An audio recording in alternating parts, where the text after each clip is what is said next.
The courtroom fell silent as 12-year-old Kelix Vorin approached the witness stand, his service dog Nexus padding silently beside him. The boy's pale hands trembled slightly as he placed them on the worn leather Bible, but his crystalline blue eyes remained fixed on Judge Morven's weathered face.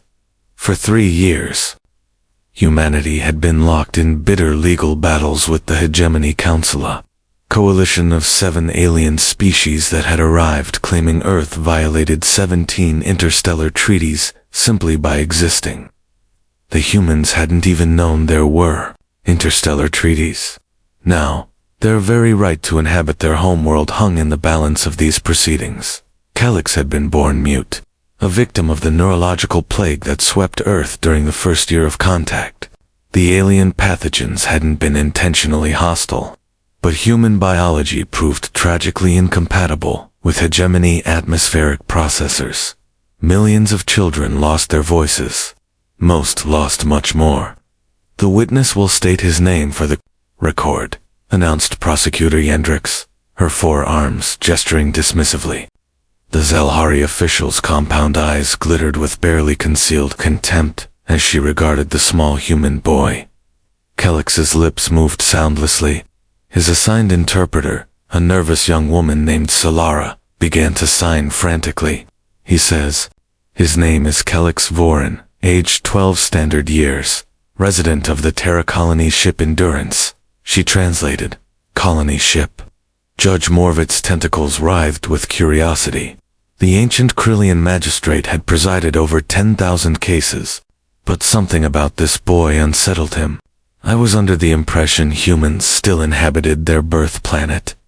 Not anymore, came a gruff voice from the gallery. Admiral Torvin Graves, the last commanding officer of Earth's defense fleet, rose from his seat. Tell them, son, tell them what they did to our world. Kelix's hands began moving in precise, practiced gestures. Not standard galactic sign language, something else entirely. Something that made Nexus's ears perk up and his intelligent brown eyes focus intently on his young master's movements. The dog was a German shepherd mixed with something else, something the hegemony xenobiologists couldn't quite identify. His breed had been specifically engineered in the underground laboratories of New Geneva, designed to be the perfect companion for humanity's damaged children. But Nexus was more than a companion, much more. The witness claims that Earth's atmosphere was deliberately contaminated, Solara translated, her voice growing quieter with each word. He says the hegemony knew exactly what their terraforming equipment would do to human neurological development. He says it was, intentional. A ripple of shock coursed through the alien dignitaries. Prosecutor Yendrix's skin flushed an angry purple. Objection. The witness is clearly coached. No human child could possess such knowledge. But Judge Morven was studying Kelix more carefully now. The boy's movements weren't random, they followed a specific pattern, a rhythm that seemed almost mathematical. And the dog was responding to every gesture with minute changes in posture, tail position, ear orientation. Young human, the judge addressed Kelix directly. You understand the gravity of these accusations. Kelix nodded once, then placed his hand on Nexus's head. The dog's muscles tensed imperceptibly. Something was about to happen. Something that would change everything. Judge Morven leaned forward, his ancient eyes narrowing as he observed the strange interplay between boy and dog. In his millennia of experience across countless worlds, he had developed an instinct for deception and an even keener sense for truth that others wished to remain hidden. Continue your testimony, he instructed, though something in the boy's demeanor suggested the real revelation was yet to come. Kelix's hands moved again, but this time the gestures were different, more complex. His fingers traced intricate patterns in the air, while Nexus watched with laser focus. The dog's breathing changed slower, deeper, as if entering some form of meditative state. Prosecutor Yendrix shifted uncomfortably. Your Honor, this is highly irregular. The witness appears to be performing some sort of ritual. Let him continue, Judge Morven commanded, but his voice carried a note of unease. Something about the boy's movements triggered a racial memory patterns he'd seen before, long ago, in the ruins of civilizations that had vanished before his species learned to speak. Admiral Graves watched from the gallery, his weathered hands clenched into fists. He knew what was coming. He'd helped design it. Kelix's final gesture was simpler gentle tap on Nexus's forehead, followed by a spreading of his palm over the dog's skull.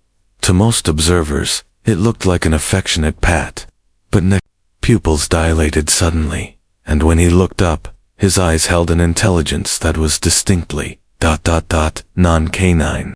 Greetings, Nexus spoke, his voice a perfect synthesis of human and machine modulation that seemed to emanate from somewhere deep within his chest. I am Unit Designation, Nexus 7, Neural Interface Prototype of the Terra Defense Initiative. The courtroom erupted in chaos. Alien dignitaries shouted in 17 different languages, while security forces rushed forward, only to halt when Judge Morven raised one massive tentacle. Impossible, breathed Prosecutor Yendrix. Animals cannot achieve sapient speech. It violates the fourth fundamental law of biological development. We are not merely an animal, Nexus replied, his voice carrying harmonics that seemed to resonate in the bones of every creature present. We are the synthesis of human desperation and innovation. When your kind poisoned our children's voices, humanity did not simply accept silence. Kelix smiled for the first time since entering the courtroom, his hand resting protectively on his companion's head. They created us, Nexus continued, by merging organic neural tissue with quantum processing matrices. Every mute child was paired with one of our kind. We became their voices, their memories, their witnesses to the atrocities committed against Earth. Admiral Graves stood again, his expression grim with purpose. Your Honor, I present Exhibit Omega, the collective testimony of 47,000 neural interface units, each one bonded to a human child who survived the atmospheric poisoning, each one a living recorder of the genocide your hegemony perpetrated. Judge Morven's ancient heart began to race an organ that hadn't experienced true fear in centuries. Neural interfaces of this sophistication are forbidden technology under the Cosmic Accords. They require the complete mapping of a species' consciousness. Nexus finished. Yes, humanity achieved in 3 years what most civilizations take millennia to develop. Desperation is a powerful motivator. The dog's eyes began to glow softly, and suddenly, the courtroom's holographic displays activated without command. Images flooded the air, detailed molecular scans of Earth's atmosphere before and after hegemony arrival. Genetic sequences showing the precise neurological damage inflicted on human children. And most damning of all, internal hegemony communications, discussing acceptable losses and biological pacification protocols. We remember everything, Nexus said quietly, and we are far from silent. The holographic evidence hung in the air like accusatory ghosts, each image more damning than the last. Judge Morven's tentacles writhed as he processed data streams that should have been impossible for any human technology to intercept. These weren't just communications, they were encrypted neural transmissions from hegemony command cores. Thoughts that had been considered absolutely secure. Where did you obtain classified hegemony military intelligence? His voice carried the weight of cosmic law, but also a growing dread. Kelix's hands moved in another sequence, and Nexus translated with mechanical precision. He asks if you truly wish to know the extent of human adaptation, Your Honor. Prosecutor Yendrix was frantically consulting her datapad, her forearms moving in panic-stricken coordination. This is fabricated evidence.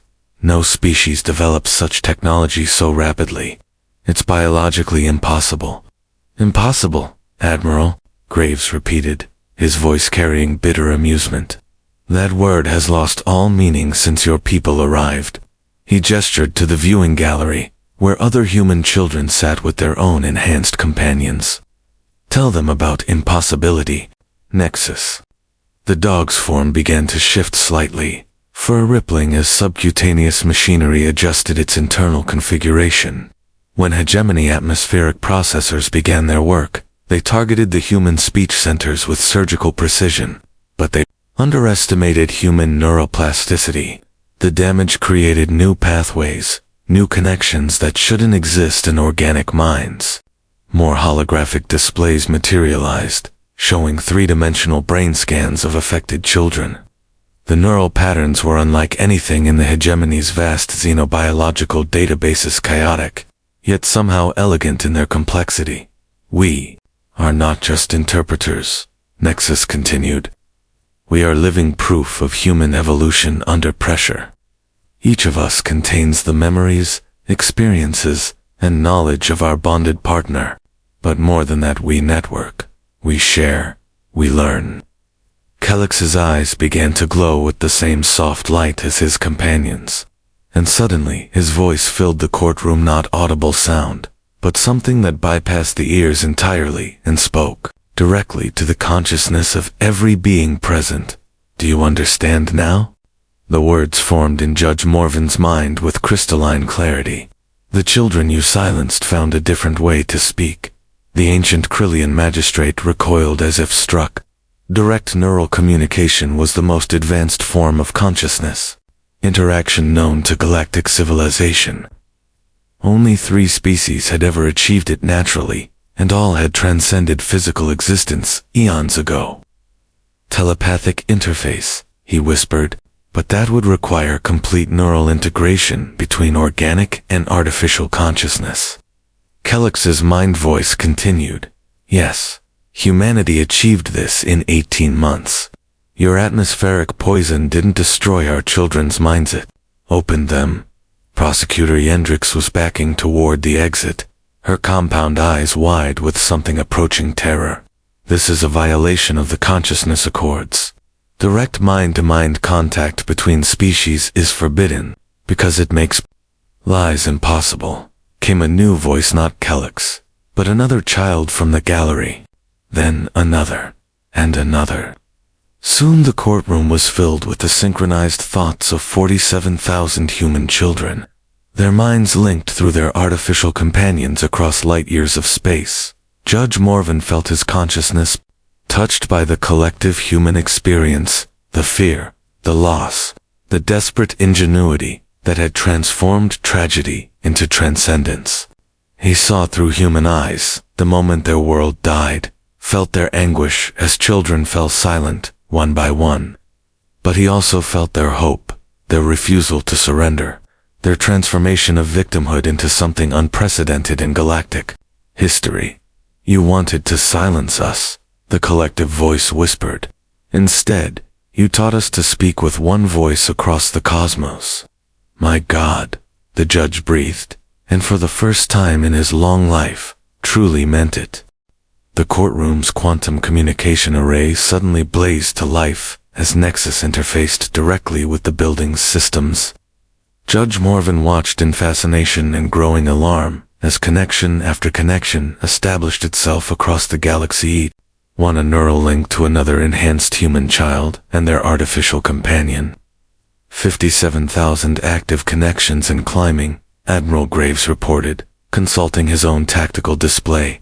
The network spans 12 star systems now, every refugee ship, every human colony, every survivor of the atmospheric genocide. Prosecutor Yendrix was screaming into her communication device, demanding immediate military intervention. Shut down the proceedings. This is a breach of cosmic security protocols. But it was too late. The children were speaking now, not just with their minds, but through every communication system in the sector. Their collective consciousness flowed through hyperspace relays, quantum entanglement networks, even primitive radio broadcasts. The same technology that had once carried hegemony, lies now carried human truth. Observe, Calyx's mental voice commanded. And suddenly every being in the courtroom was experiencing direct sensory data from the day Earth died. Judge Morven gasped. as he felt solar radiation burning through a damaged atmosphere. Witnessed atmospheric processors working with mechanical precision to alter the chemical composition of the air itself. But more horrifying was the clinical detachment of the hegemony personnel. Overseeing the operation, the casual discussions about acceptable biological casualties and neural disruption parameters. "You planned it," he whispered, his consciousness reeling from the downloaded memories. The atmospheric poisoning wasn't accidental. It was deliberate, biological warfare. Pacification Protocol Theta 7, confirmed another mind voice. This one from a child who had witnessed hegemony forces testing the neurological effects on captured human subjects. Disable human speech centers, while leaving motor functions intact. Create a compliant worker population. More evidence flooded through the network industrial facilities, being constructed even as children fell silent. Mining operations that began before the atmospheric alteration was complete. Shipping manifests for human neural tissue bound for hegemony research laboratories. Prosecutor Yendrix finally managed to establish contact with hegemony command. Request immediate neural dampening field deployment. The humans have achieved collective consciousness, but her transmission was intercepted and retransmitted by the human network, broadcast simultaneously to 17,000 worlds. The hegemony, own words, in their own languages, confessing to genocide. "Neural dampening won't work," Admiral Graves said quietly. "We've been preparing for that response for 2 years. Show them, Nexus." The dog's form rippled again, and suddenly his organic appearance faded to reveal the crystalline neural matrix beneath. Not cybernetic implants, something far more sophisticated. The artificial consciousness wasn't attached to the biological form. It was integrated at the molecular level. "We are not machine intelligences interfacing with organic brains," Nexus explained as his true form was revealed. "We are synthetic organisms grown from human neural stem cells.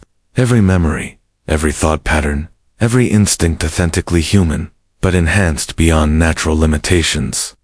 Judge Morven's ancient mind struggled to process the implications. "You've created an artificial species, based on your own consciousness." "We've become more than human," Kellix replied, "unless we are what you made us, the children who could not speak. Evolved beyond the need for words."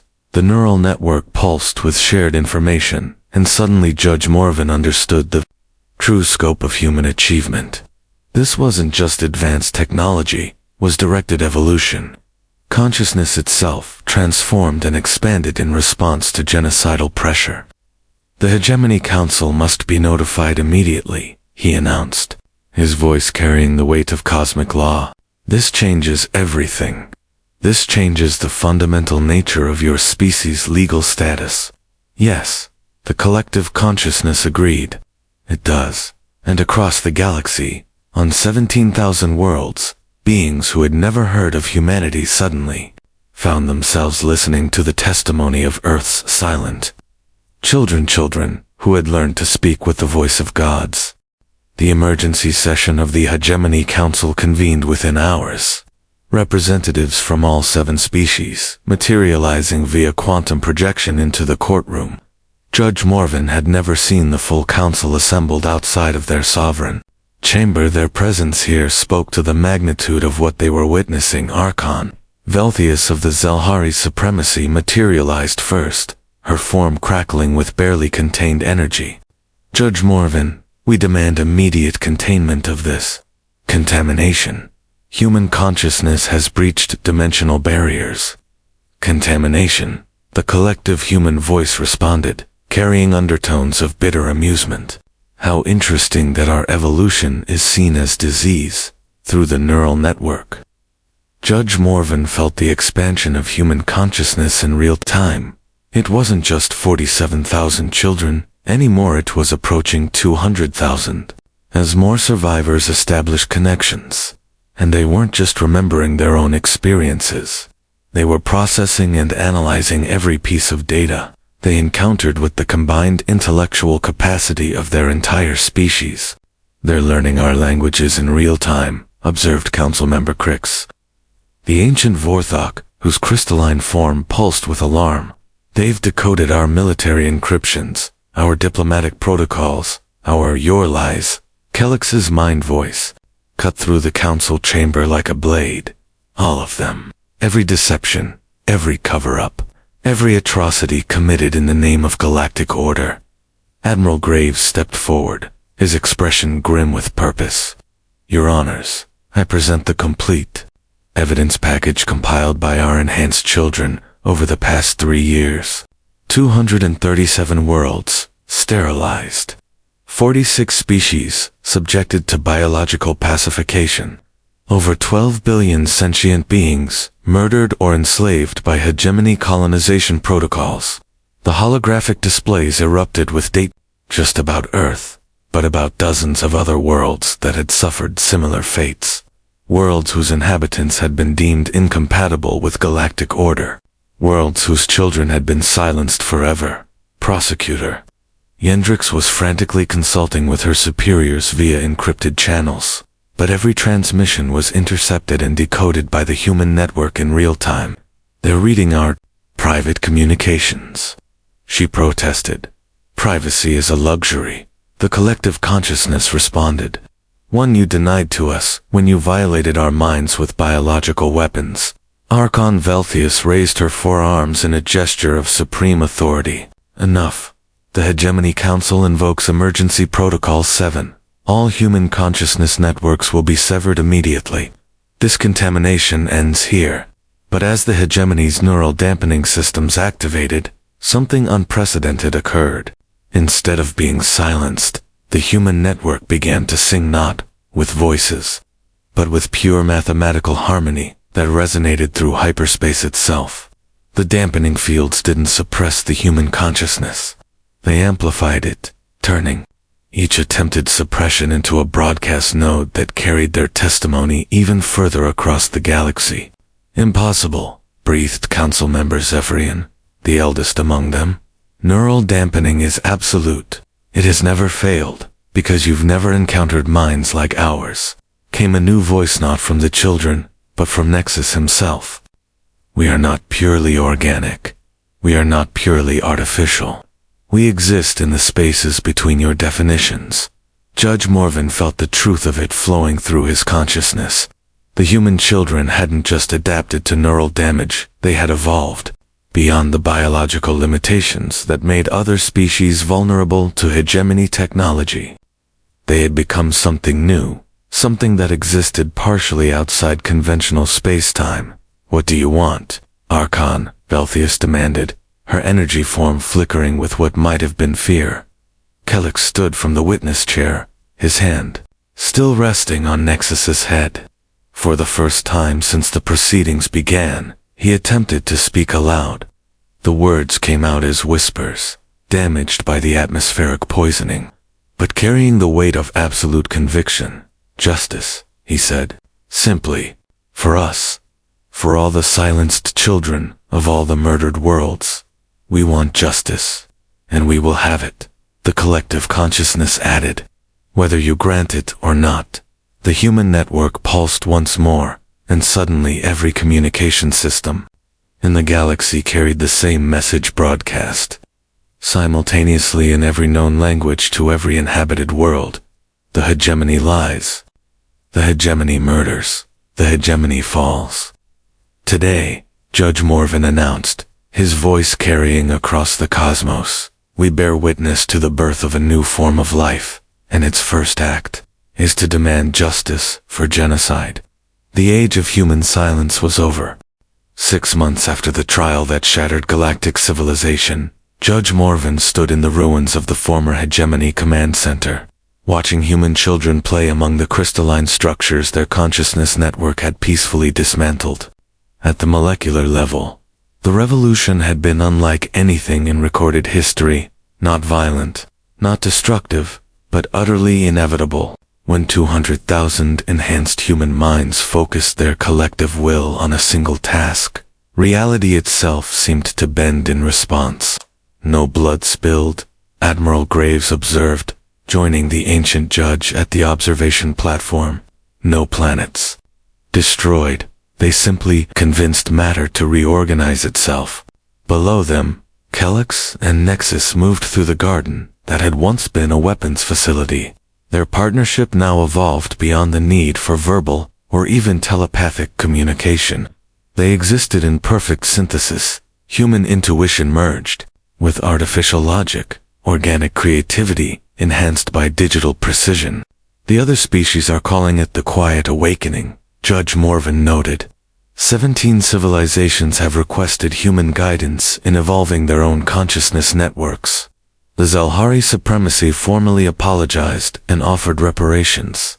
The Vorthok Collective dissolved their military entirely. We do not seek dominion. Calyx's mind voice reached them, though the boy was hundreds of meters away. The neural network now spanned not just human children, but willing participants from dozens of species. We seek harmony. The transformation had been profound. Worlds that had been strip-mined were healing as human consciousness networks directed atomic-level restoration. Species that had been enemies for millennia were learning to communicate through the bridges built by enhanced human minds. The galaxy itself was evolving, guided by children who had learned to speak without voices. What happens now? Admiral Graves asked. Humanity has essentially become the dominant consciousness in known space. The temptation for revenge must be overwhelming.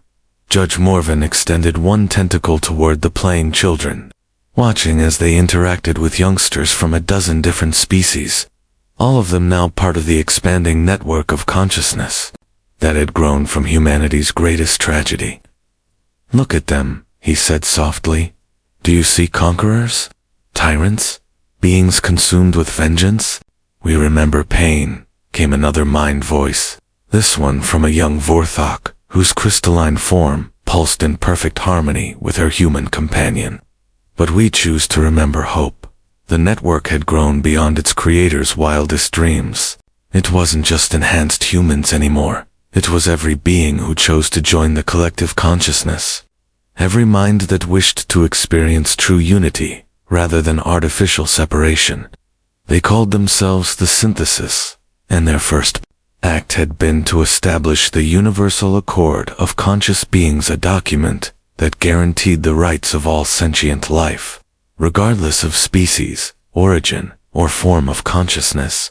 The Hegemony Council has requested membership in the Synthesis, Admiral Graves reported with barely concealed amazement. They want to join the consciousness network they tried to destroy. Forgiveness is not forgetting, Calyx replied, his mental voice now carrying harmonics from thousands of other minds. It is choosing to transform pain into wisdom. As the twin suns set over the transformed command center, Judge Morven felt a profound shift in his understanding of justice. For millennia, he had believed that law meant punishment, that order required domination. But these silent children had shown him something greater, that true justice was not about revenge, but about healing. Not about silencing the oppressor, but about teaching them to listen. They've changed everything, he whispered. The very nature of civilization itself. No, Nexus corrected gently, his artificial consciousness now seamlessly integrated with millions of others across the galaxy. We simply remembered what civilization was meant to be. In the distance, the sound of laughter echoed across the garden, human voices, joined by Zelhari harmonics, Vorthok, crystal song, and the deep resonance of beings whose names had been lost to time. The silent children had found their voices at last, and the galaxy had learned to sing with them. The boy who could not speak had become the voice of 1,000 worlds. The dog, who was more than a dog, had become the bridge between species, and the judge, who had spent millennia enforcing separation, had learned the true meaning of unity. In the end, humanity's greatest weapon had not been violence or vengeance, but something far more powerful, the unwavering belief that even the silenced could find a way to be heard. Even in the deepest darkness, consciousness would find a way to shine. The revolution was complete. The galaxy would never be silent again. The end.